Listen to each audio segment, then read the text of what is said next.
My name is Nick, and we're playing Persona 4 here on GameSoup today. And we're going to Junes. You ever heard of Junes? You ever heard the theme song to Junes? I didn't know that Joe knew about Junes because, to my knowledge, he's never played this game. But he knows about Junes and not Junes. I've seen it. Oh. Well, it's the golden version. I haven't seen the golden version. I've only seen the PS2 version. Guess what's new about the golden version? Guess what makes it golden? The map. The golden cursor that's under the blue arrow. Cooked to a golden finish. Oh, is that why it's called? No, that baked in the oven. There's some extra social links involved. Oh. So if you don't know about this game, it's a dungeon crawler, and what are those things called? Relationship simulators? Date simulators? Dating simulators. No, I mean it's like a social game. It's a social game, you know. It's a game where the entire game takes place in a calendar year, and you have limited time to grow your relationships with other people. It's kind of like real life, where you have a limited 1 year periods to grow your relationships with people. That is exactly true. Exactly true. And so, yeah, the idea is you have these different people, and you can choose to make connections with them if you want to, but you don't have to. But also, your time is very limited. You only have time to do one particular thing a day, whether it's hang out with one person or go into the dungeon. Yeah, we should hang out with Chia and the bear. Can we hang out with the bear? Yeah. Today? Well, to avoid spoilers, if you have never played this game before, and you don't care about... Well, if you care about even minor spoilers, then I would suggest you turn away now. I'm loading an old save file from before the major... This game is it's a murder mystery, so... Needless to say, there are more spoilers than normal associated with this particular game. But, you mean this guy?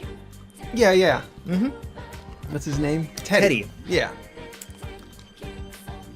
A strange bear you met inside the TV world, which is another way to say the dungeon. In this game, the TV world is where you go and you want a dungeon crawl. But, you know, it's also got your staples. This is your equipment shop.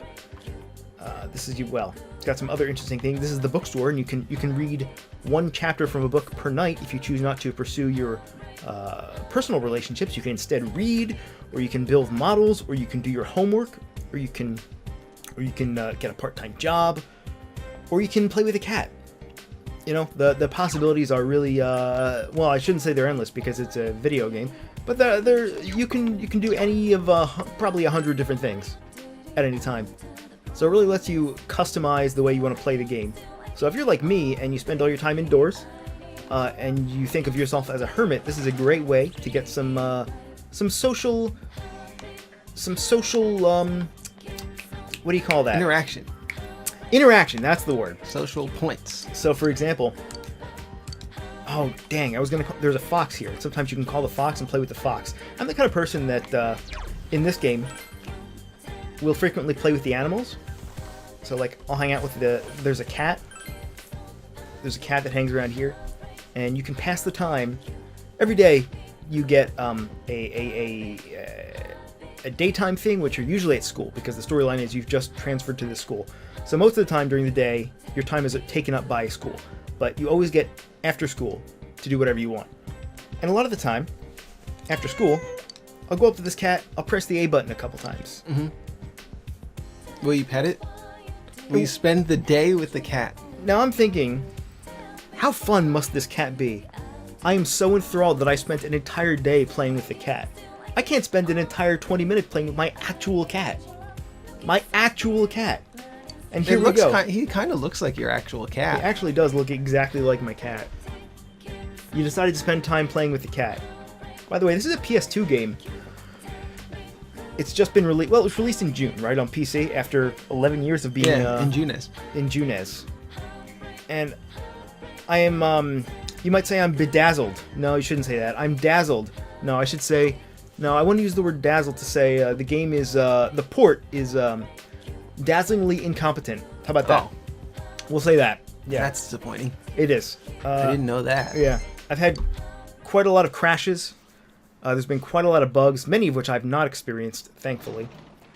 But I have experienced... This is the kind of game that you sit down and play for 2 to 3 hours at a time. Sometimes you don't get to save for half an hour. Right. And this is the kind of game where if you don't save for half an hour, there are no autosaves. And if your game just happens to crash, you lose all your progress. And so... the resolution's a lot higher than the PS2 version. It is, You yeah. can tell that right away. And I am thankful that some of the settings, you can change the rendering scale as well as the resolution. But, as far as ports go, it's pretty bare bones. Which I guess is to be expected considering that it was developed for, a console that was from almost 20 years ago. But there are some things, like random crashes, that I'm disappointed to see. Because I actually picked this game up in June, the day it came out.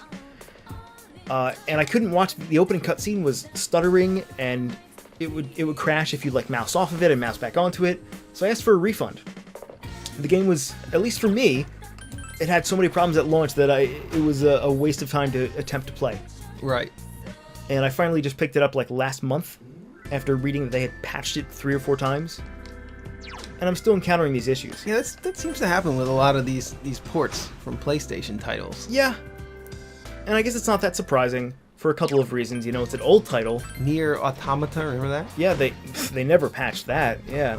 There was a fan patch for that game that tried to fix those issues. A lot of the random crashing and everything. But is the game great? Yeah. But to be completely honest, and this is what I find funny about this. Well, first of all, to be completely honest, I recommend that you emulate the game. I do recommend it. And the funny thing is, Atlas actually has a section on their website concerning emulation and why you shouldn't emulate their games, because it will lead to an inferior experience of the titles as they've imagined them. You're going to suffer. Well, you're probably going to suffer more if your game crashes and you lose 45 minutes of progress. Yeah, several times during your experience of the game. Yeah, exactly, and that's exactly the case. I'd rather play it in a lower resolution and actually get to enjoy the game rather than be pushed out of the game momentarily. And that's the absolutely crazy part, is that emulating it is better in almost every respect. You still have I guess the graphical improvements. Emulators are often... Some of us appreciate the lo-fi experience, though. Well, sure. I mean, I would implore you to look at a screenshot of this right now compared to how it looked on PlayStation 2. It probably looked terrible, right? But, back then, I'm sure it was fine. Remember you could feed that cat in Shenmue? And if you forgot to feed it, it died? I don't remember that. I don't remember that either. No. I just made that part up. I don't know if that happened. I did get a lot of those gachapons, though, in Shenmue, because there really was nothing else to do in that game. So the whole premise of this game is that it's a murder mystery, and you're looking for the culprit who is throwing people into a television where they're later consumed by shadows, which are enemies of some sort. And it always happens when it's raining in the real world. You can turn on your TV, and you can see whether or not somebody's been captured by this culprit. And if they are, then you have to go into the TV. So we're going to go into the TV so we can do some dungeon crawling. Because I don't know about you, but I think my favorite part of most games, especially RPGs, is the dungeon crawling. It's cool to talk with cats, right? But let's go to Junez. My favorite part is when you equip your gauntlets. Do you like that part? Yeah. I'm just kidding. Oh.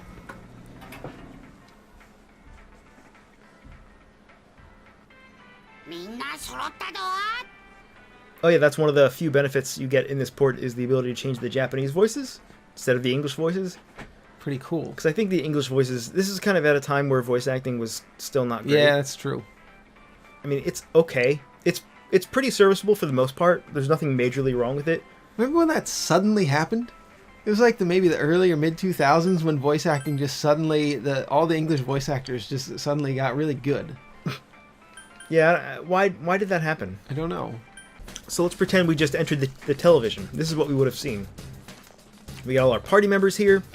We've got our party. And I've already been through, I believe, 3 or 4 of the dungeons at this point. There are many dungeons. Bring the bear. I can't right now. Oh. But can I eventually? Well, I'll leave that to your imagination. Not to spoil it. But every dungeon is, you know, I guess around 10 floors, 10 to 15 floors. And actually, there's something to be desired about the dungeon design in this game, because they're just randomly generated floors, you know. But every floor is basically identical to the last. Yeah. And it's just, I mean, you'll see it as we come to. You get that with a lot of these dungeon crawler games. If you remember the old Evolution series, yeah, on the Dreamcast. Yeah, that was pretty monotonous. I guess that's a part and parcel of dungeon crawlers in general, you know. What about this song, though? What a great song. I gotta say, this game has probably some of the best music I've ever heard in a game. In any game. It's been stuck in my head for weeks and weeks and weeks. So we're gonna turn it up a little bit. And it's all done by, I don't know, some composer who's pretty much known only for Persona games. But it's just so catchy. It's like poppy, you know? So you've got these. This is actually a rare enemy. This is the equivalent of like the golden slime in Dragon Quest. Oh yeah. If you're familiar with that, it's like or is it a metal slime? It's like an enemy who's super rare but gives like 100 times more experience than any other enemy, which completely negates the experience of the other enemies. Yeah. Which is a really, at least to me, a completely self-defeating mechanics kind of gameplay design. Because if you're just gonna have one enemy that gives more experience than all the rest of the enemies combined, you're basically saying to the player, hey, we're going to waste your time for about 45 minutes, and then 2 minutes later, we're just going to give you all the experience that you would have gotten. It feels like a total waste, you know, that you spent defeating 20 other enemies. Yeah, you don't really want to divide the experience in that way. You probably want to maybe make half of the experience come from the rare enemies, and then half of the experience come from defeating normal enemies, because then you're at least you feel like you're gaining something from defeating normal enemies. Yeah. That's kind of I think that's the formula that we're going for in our upcoming Metroidvania game. But you've also got your basic elemental attacks. There's, what, ice, fire, wind, and... what's the other one? Ice, fire, wind... Lightning. Lightning. There you go. And there's light and dark as well. So most of your time in the dungeons, which, you know, again, if they're 10 floors, you could be spending 3 hours in them. You know, if you really, really wanted to max out and really grind. And you're encouraged to grind. These are also the kinds of enemies that run away if you don't kill them within a couple of turns. Which, I get the game is from, it must be from, like, 2003 or 4 or 5, maybe? And a lot of these designs are really outdated by now. Like, having, it's so, you know, just enemies that you encounter, they're super rare, and also they run away. They're like cactuars, you know? Yeah. You're going to miss out on your experience if you don't kill this rare enemy. I'm not going to kill them, and, it feels, I don't know if they still do this in modern games. I mean, I haven't played one in recent memory that does this, but these enemies that run away, and you get them down to, like, 10% health, and they just run. So you've essentially just wasted the last 3 minutes of your life, because you don't get anything from the fight. So there is that thing, which I find kind of to be frustrating. Games back then really did not respect your time as much as they do now, which is not to say that they do now, but it's just that they do slightly more. Which is another great benefit of emulation, because you can fast forward through all this. You're going to be watching these same animations over and over and over. Yeah, that's true. With emulation, you can fast forward, so you can actually have a better experience with the game. And really, emulation gives you a much better experience. And, you know, I felt bad because when I first got this game and I couldn't even run it because the opening cutscenes were completely jank and stuttery. Oh, he ran away. And the game was just crashing left and right. I felt bad because I wanted to give them my money, because I wanted them to understand that I want these games on PC. You know, I want this series to be on PC. We want good versions of the games that work, that are bug tested before release. Right. If the opening animation is stuttering, then it probably wasn't tested very heavily, because that's the first thing you see. Right. Yeah, exactly. And that I believe was widespread. So, I felt really bad about it because I wanted them to have my money. I wanted to, give my vote to them and say, hey, I want more of this. And I guess in the end I did.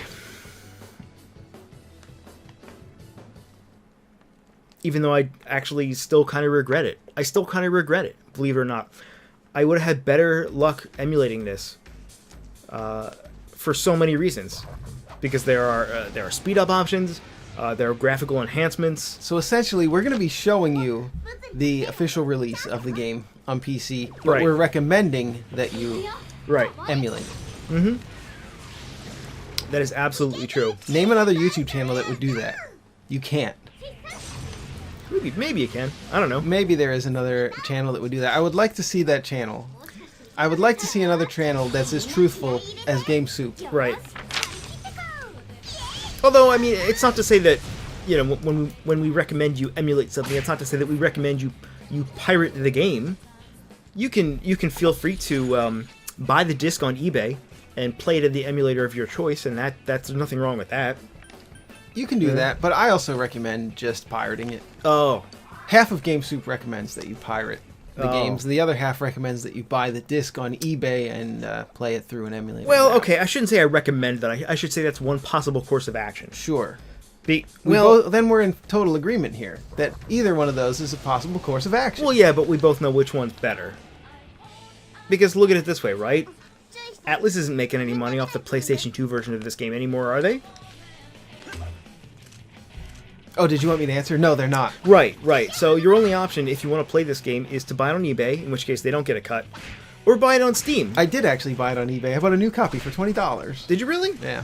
It's not. You would think an old game, an old RPG, old JRPG like this would be expensive on eBay. It wasn't. I don't know. Maybe it's more now, but I don't think prices so. tend to fluctuate, and also collectibles have gone up quite a bit in value over the past year. You might also say that the dollar has collapsed in value significantly over the past year, or or both. You might also say that 24% of the total U.S. dollar has been printed this year. Yeah, the M1 money supply. Yeah, well, the M1 money supply has increased by 40%, but the overall, there's a lot of inflation. So look forward to that. If you know anything about math, which I don't, and you sure don't. So, well, no, I shouldn't say that. You probably do. You probably know more than me, actually. I know some things about money. We don't really talk about it on the show very often, but... No. Oh, yeah, the whole gimmick here is the persona. Personas, how would you describe them? They're like summons, right? They're sort of like summons. They're just these identities that you can equip any one of them, and they all have a unique moveset that they learn as they level up. Like this one focuses on electric damage. Actually... This one I think is a blend of several other ones, and the gimmick is that you can fuse them, right? So you've got this fusion system where you can fuse two low level ones to get a slightly more powerful one, and that slightly more powerful one learns different spells, right? And so as you level up your character, you're also leveling up a different persona. So you can there's a countless number of them, so you can find whichever one floats your boat, so to speak. And they all have different benefits, and their elemental weaknesses and strengths also apply to you. So if you're in a fight with a guy that uses fire, you equip this guy, and you can see you're now not immune to, but you strongly repel fire. It says Eddie at the top, Persona Eddie. It does say that, yeah. It does say that. So I should be careful not to dox myself, but yes, my name is Eddie. So as you go through the game, you'll be constantly changing out your personas here. And, I mean, it's kind of like the junction system in Final Fantasy VIII, where each GF sort of gives you a different set of moves, a different set of spells. It's kind of like that. Right. But, it leads to you, playing the game in a completely unique way that is unique to you, the way that you find most interesting. So there is that. I mean, I feel kind of silly covering a game that's 11 years old, but for some people... This will be your first time playing it, or maybe your first time seeing it. There aren't that many JRPGs that are on Steam or PC.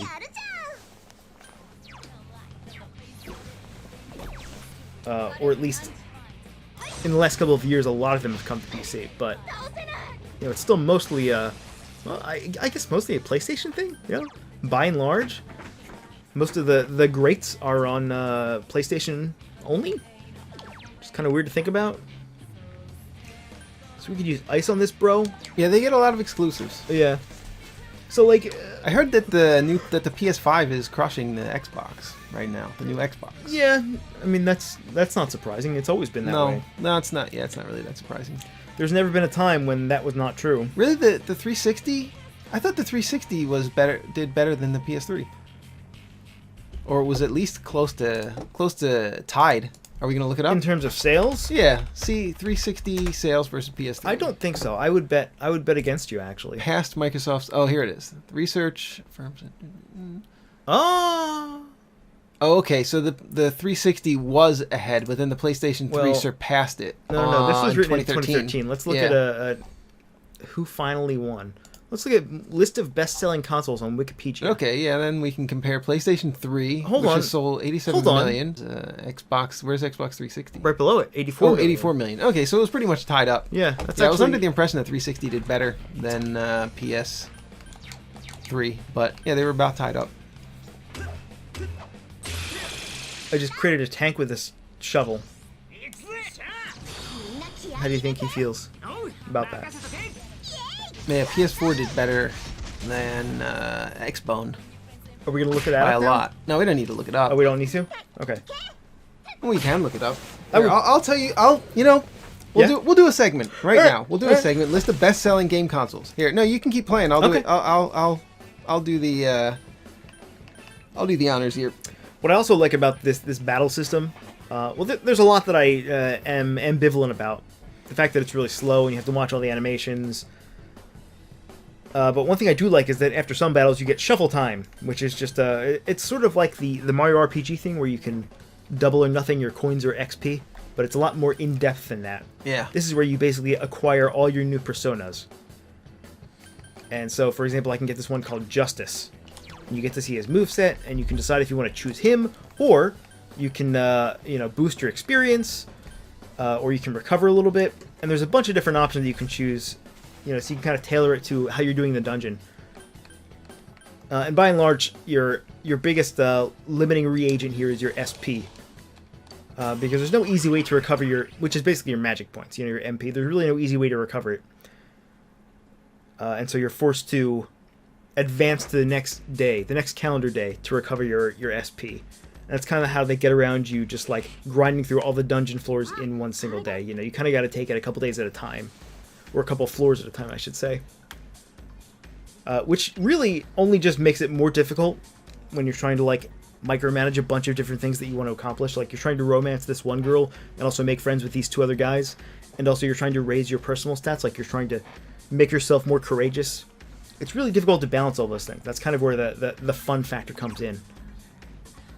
Anyway, I see you poised and ready, so let's hear it. Oh, go ahead. Go into the next room.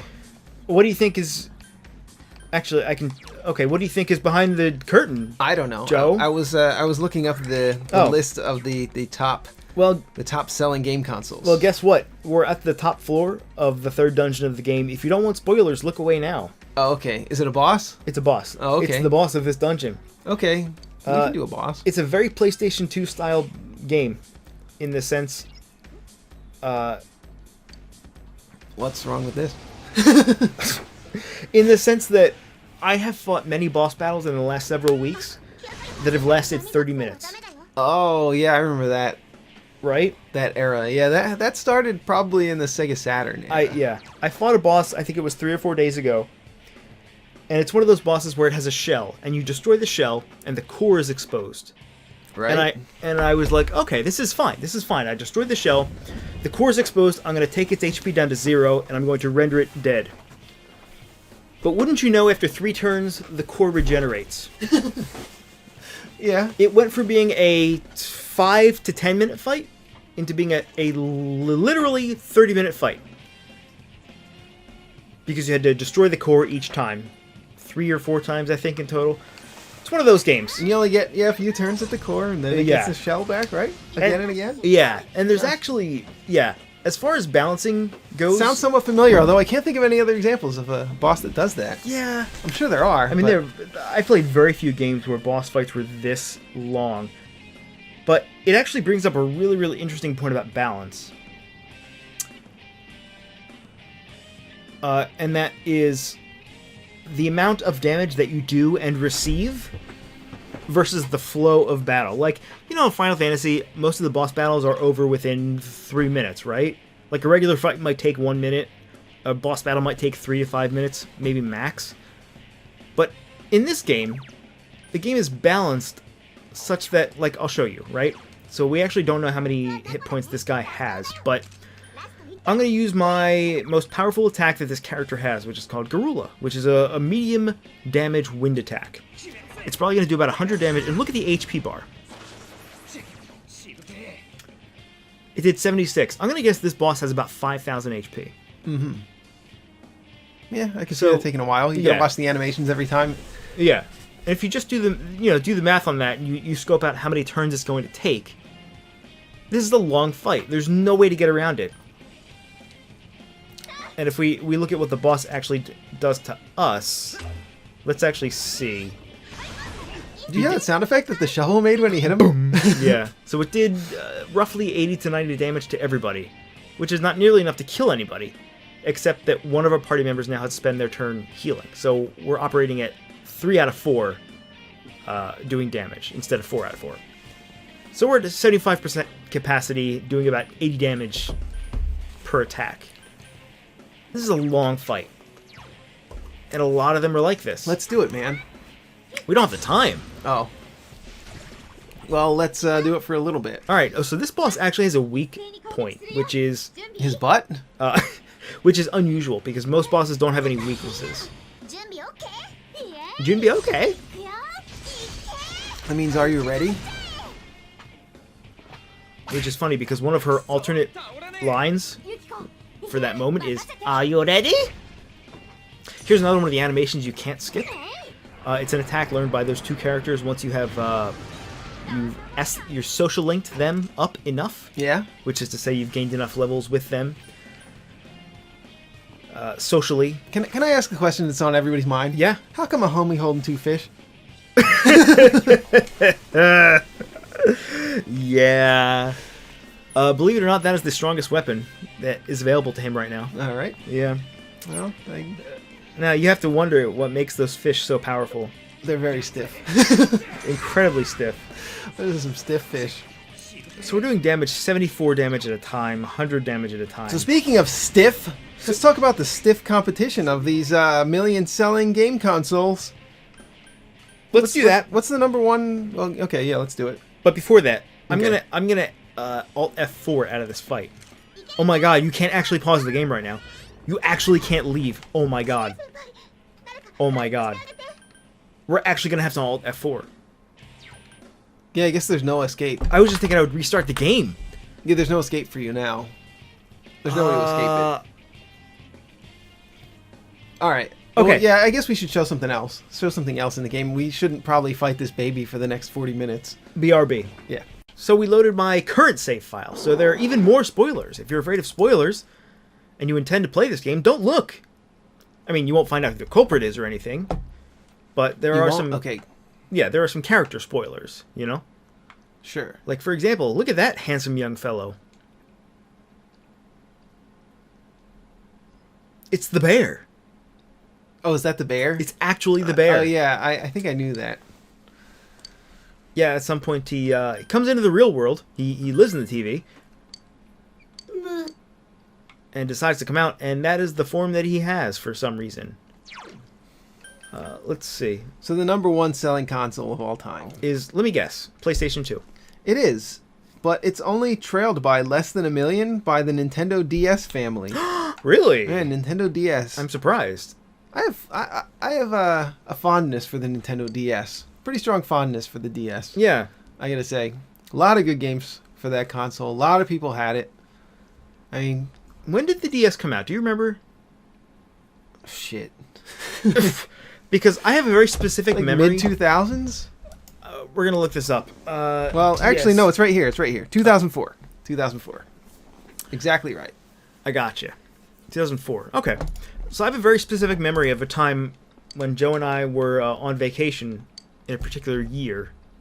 It was like 10 years ago. Okay. And I looked at we were in a different country, so I didn't have a lot of internet back then, and I found that the 3DS, I believe it was the 3DS that was announced, and it blew me away. I think it was 2011. And it gave me a lot of the same feelings when the DS was announced. Like the dual screen, touch screen thing. What a strange concept. I thought it was crazy. I thought it was really dumb. Yeah. But I had learned with the GameCube, remember the GameCube controller, right? Yeah. And how dumb it looked? And then it turned out that it was the most ergonomic and comfortable controller of all time. Yeah. And still, I long for it. I would say it's still one of the best controllers of all time. I would say if you could take the D-pad from the Xbox One, put that on a GameCube, and add an L1 button. Yeah. Because it only had two shoulder buttons on the right side. The left side only had one shoulder button. So those two improvements, it would probably be the best controller. That controller did not have a lot of shortcomings. One of the very obvious shortcomings was why did it only have one side that had two shoulder buttons? Why did it only have a Z? Yeah, they called it Z. R1 was considered the Z button, and R2 would be the R trigger. They just didn't have an L1 button. For those of you who aren't familiar with the GameCube controller. But man, was that a comfy controller. Actually, the other obvious shortcoming, D-pad. D-pad ripped, by the way, straight from the Game Boy Advance. Yeah. It was an okay D-pad, but it wasn't perfect. Yeah. Now, very small. I'm not exaggerating when I say ripped straight from. I mean... It was the exact same D-pad. They took the exact same D-pad from the Game Boy Advance. Yep. They had leftovers in the factory. And That's probably why they did it. Pasted them onto the controller. Yep. And they said, we're done. Control-C, Control-V. Exactly. Not nearly good enough. So we're going to raise some of my stats. I used to play fighting games on the GameCube with the D-pad. Yeah, it wasn't great. So there are a bunch of ways. It worked. You could still do the moves, but it just wasn't as comfortable as using a good controller or obviously like a fighter stick or something. Yeah. But I didn't have a stick for the GameCube, unfortunately. It's about as good as you're going to get on the GameCube, I guess. I've been playing this Fantasy Strike. I actually haven't played it for a few days, but I was playing this Fantasy Strike. Where's that? Oh, sorry. Oh, yeah. I busted out my old joystick, though, for that. Oh, no. Oh, no. I wanted to just explain this really quickly. Okay. You begin to suspect that your bowl is a portal to the meat dimension. Yeah, the reason I wanted to explain this was because this is one of those things that you can do to raise your stats, right? You have a couple of different stats in the game. One of them is like knowledge. One of them is like courage. There's a couple others, and as you play the game, you, like, for example, if you study, you gain more knowledge. If you read certain books, you gain more understanding, or you become able to express yourself more clearly. And this is actually one of those things where you eat this gigantic ramen bowl. Yeah, that's great. For 3,000 yen, which is about $30 US dollars. And this actually is one of the fastest ways to raise all your stats. Because it's like a contest. Like if you can eat the entire thing, I don't know what happens, but you gain points in understanding, diligence, and courage and knowledge by eating this bowl. Just eating this food. Because every time I've ate a big bowl of noodles, I just get really tired. Yep, exactly. But it was this line in particular that I wanted to show here. This game has a really strange sense of humor, and sometimes it comes through. Most of the time it doesn't. But you begin to suspect that your bowl is a portal to the meat dimension. He's shoving his chopsticks in the side of the bowl there. He sure is. Yeah, the amount of meat contained within this bowl is truly staggering. You need understanding, knowledge, courage, and diligence. Like, this is such a Japanese game. Everything about this game is... I don't know how this got localized in the first place. There's nothing about this game that is accessible at all to a Western audience. It was localized for weebs. I guess. But it's much more popular than that now. Would it be a weeb thing to say? Yes. That I think possibly in a very distant past life I was a Japanese man? Yes, that is incredibly weeb. That is probably the weebiest. I think that my closest, actually, reincarnation, however, was I was a slave. And I was a potato farmer slave. Why do you think that? I don't know. I just have some, like, vague flashes of blood memory of digging potatoes out of the ground and just being a meek slave. Possibly in the what's now known as the United Kingdom. So we're gonna go look on the Midnight Channel, which is the sort of the. It's been a while since it rained through the night like this. You should check out the Midnight Channel just in case. And this is basically the catalyst for the entire game, because people are being captured by this particular murderer / culprit / kidnapper. And the way that we find out who's been captured is by looking on this one television channel at midnight, and that person will show up on the so-called Midnight Channel. And that allows us to enter the television and rescue them. Uh-oh. Somebody's on that Midnight Channel. Who that be? Who that be? Who is it? It looks like... Oh, no, it's not you. This is a... This is only a few years after Lane, by the way. Serial Experiments Lane. Yeah. So I actually loaded up my most recent save file. This is moderately spoilery. I mean, it will be, but... 見たか誰か映ったよな犯人捕まったってことは映ったからって心配する必要ないのかでもそういや以前このぼんやり映像まるで犯行予告だとか意見出なかったっけ考えてみりゃ真夜中テレビって結局何だったんだ事件と絡んでたのかなんかすっきりしねえなどう思うよ映ってたの誰だと思うAlso, you get a lot of these. Like, half of the game is you choosing the correct option, you know? Out of 3 or so. In the interest of not spoiling anything, I'm just gonna choose a random answer. We'll choose this one. But this is kind of the flow of the game. You see somebody on the Midnight Channel, you decide to go rescue them, you enter the TV, you climb up your 11 floors of a dungeon, and you rescue them. And along the way, you collect your Pokemon, which are called enemy stands in this game. Oh, I'm sorry, they're called personas, not enemy stands. They're called personas. And that's a reference that Joe probably doesn't get, because you have not watched JoJo's Bizarre Adventure. Right? I haven't watched Pokemon either. I gotta say, JoJo's Bizarre Adventure, man, is quickly becoming my favorite series of all time. Has anyone ever watched all the episodes of Pokemon? I feel like no one has. I feel like there can't be anyone who's watched every episode of Pokemon. I've seen the first season, the second season, maybe part of the third season. Well, it depends. You know what's funny about that is the first season, I'm doing air quotes here, you can't see. The first season of Pokemon was 52 episodes. Yeah. Do you remember? Yeah, I'm sure you remember where they ended. The last episode that aired in that first, I guarantee you know this. Was it the Executor episode? Actually, I believe that was the penultimate. Oh. That was the one... Oh, no, wait. I think you're right. Yeah, actually. Wait, am I right? It was the episode where Charmander evolves into Charmeleon. Oh, okay. I actually think you're right. Because when they first started airing Pokemon in the US on the WB, it was a new episode every single weekday for like 4 months. Right? Yeah. So there were like 52 new episodes, and they ended after that many episodes, and they just started back at the beginning again. Mm-hmm. And I remember being surprised because it just happened without notice. But yeah, you're right, actually. You are absolutely right. How did you know that? I just guessed. Holy hell. Yeah, Are Pokemon cards still going up in value, or have they crashed since the Logan Paul incident? I might have been wrong about the seasons thing. I'm pretty sure they were divided into seasons, but... Gosh. Season 1, the Indigo League on Amazon. Only $37. What is it, on DVD? Yeah. Season 1 from Bulbapedia. I don't care. Episode 57. There's 57 episodes. Oh my god, 80. there's so many more. Friends to the End. Maybe they only licensed up to episode 52 or something. Something like that. Alright, we should play Persona 4, though. Yeah, right. Unimportant, I guess, in the end. So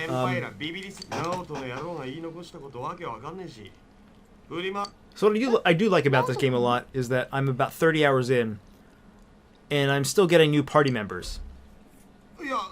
The overall, like, the gameplay loop of the game is very, very simple, you know? You find a character that is in the Midnight Channel. You decide to go rescue them. You rescue them, and more often than not, they become one of your party members.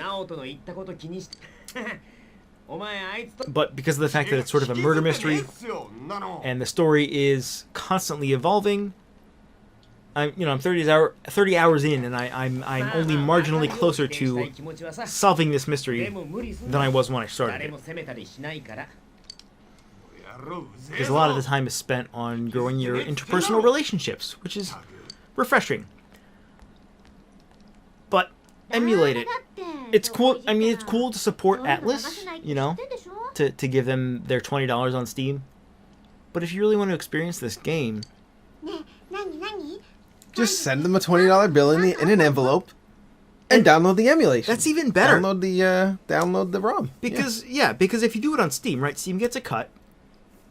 Do you think Do you think Steam deserves a cut for you emulating the game on your I almost said on your Pennsylvania, on your personal computer? No, I don't think so. I don't think they deserve a cut. So I would say send Atlas your $20 bill, cash in the mail,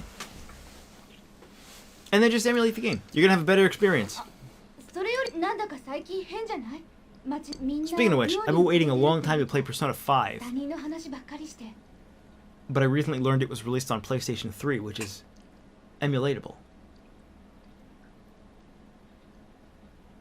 I'll just leave that there in the open for everyone to think about. Yeah, you might as well. You can consider the fact that that's available, and don't do anything illegal. Right. Yeah, you can do emulating. I mean, it's fine. The thing is, I'm pretty sure a lot of companies are getting on board with PC releases now. Especially, in fact, I believe there was an article specifically about Atlas and Sega, where they were like, holy crap, we didn't realize how successful our PC releases could be. And I think they were referring to this. Because if you look at the number of reviews... It's probably not that much effort. They don't have to make an entire game. They just have to figure out how to port it over to a PC. How hard can that be? They don't even have to do it competently. They just have to port it. It doesn't even have to be a good port. It can crash. You know what I mean? But yeah, it seems silly. I mean, the hard part is already done. You developed the freaking game. Just port it over. It's free money. It's printing money. So the third most best-selling console... I want to guess. Can I guess? Yeah. Nintendo Entertainment System. Nope. It's the Game Boy and Game Boy Color combined, which I think isn't fair to combine Game Boy and Game Boy Color. I consider those to be two separate consoles. Yeah. You can't play Game Boy... Or can you? Can you play Game Boy Color games on Game Boy? No, you can't. No, but you cannot. You can do it the other way. You can do it the other way, yeah. It's backward compatible. So I would consider Game Boy Color to be a separate console, so I don't think it's fair to lump Game Boy and Game Boy Color together. You could differ, so leave it in the comments if you disagree. If you think that Game Boy and Game Boy Color should be lumped into the same category, well, I respectfully disagree. So, the fourth most best-selling console of all time, PlayStation 4. Oh, what? 113 million. Really? What do you think the fifth most selling console is? Nintendo Entertainment System. It's PlayStation. PlayStation 1. 102 million.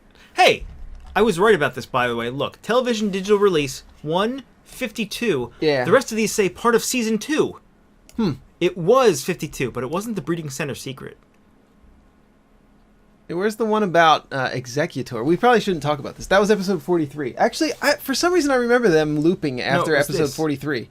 Yeah, the March of the Executor Squad. Anyway, we should play Persona 4 though, because they're looking at nothing, and we're just reading a Wikipedia article. They're listening to our fascinating, snappy Sorkin-esque dialogue.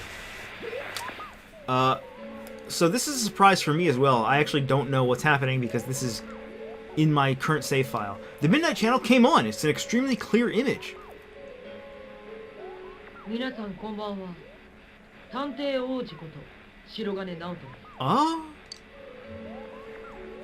世紀の大実験ゲノムプロジェクトへようこそ。僕がこれから受けるのは人体改造手術。禁じられた素晴らしき秘宝。Interesting. あなた方は今こそ目にするでしょう。この僕の新たな旅立ち、新たな誕生の瞬間を。僕という人間がある日を境に全く別の人生を歩み始める。そんな記念日を皆さんと共に体験したいと考えています。So this character, Naoto, really wants to share this glorious occasion. Unfortunately, I can't say the same. I do not wish to share this glorious occasion with you, the viewer. Because it's going to spoil you, and I don't want to spoil you. That's fair. So Joe, without further ado, do you have anything else you want to add? I do. I want to say that the 6th best-selling console of all time was the Nintendo Wii. The 7th best was the PlayStation 3. The 8th best, Xbox 360. Yo, where's the NES? The 9th best, Game Boy Advance. The 10th best, PlayStation Portable, aka PSP. Hold on. If you tell me the PSP sold better than the NES, I'm gonna suck my own. The 10th best, Nintendo 3DS. The 11th best, Nintendo Switch. The 12th best, take a guess what the 12th best is. GameCube. Nintendo Entertainment System. The one you keep guessing. I thought you would say Nintendo Entertainment System, but you said fucking GameCube. I gave you the opportunity to redeem yourself and actually guess one right. Well, and why do you think I stopped? I gotta go. Number 12, NES. Nintendo Entertainment System, Ed. The one that you kept guessing. I'm disappointed in everybody, including myself. Alright, so this has been Persona 4 and the top 12 game consoles of all time. Let's make it the top 15. Number 13 was Sega Genesis. Number 14, Nintendo 64. Number 15, Atari 2600. Thank you for watching. We like you. Yo, that's bull.